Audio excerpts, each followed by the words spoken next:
Mga ka-truckers, ngayon papakita namin sa inyo yung finished product na ginawa nating Kenworth.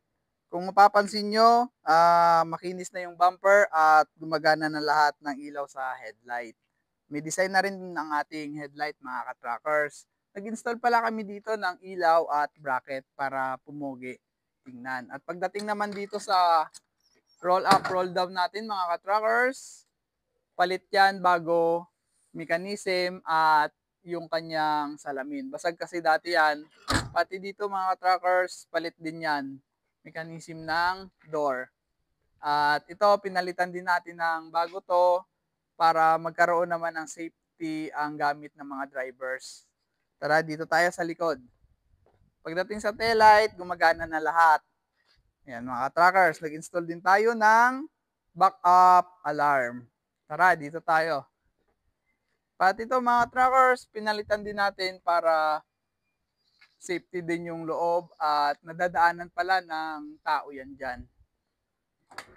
Dito naman, pinalitan din natin to mechanism at roll up, roll down. Nagpalit din tayo dyan. At nagpalit din ng driver seat at passenger seat. Ayan, bago yan, mga ka-truckers. Tara, pasukin natin sa loob. Ito pala yung loob niya, mga ka-truckers. Ayan. Bago yung kanyang toggle switch at yung kanyang dashboard cover, tractor and trailer knob, stainless lahat ng bolt, higit sa lahat, ito, mga ka-truckers. Steering wheel, bagong-bago. Ito yung nagdadala ng kapugian sa loob, mga ka-truckers. Pagdating naman dito sa higaan, syempre, komportable ka kasi madilim.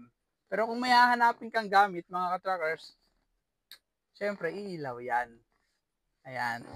Ang transmission pala nito, Eaton Fuller 15-speed transmission.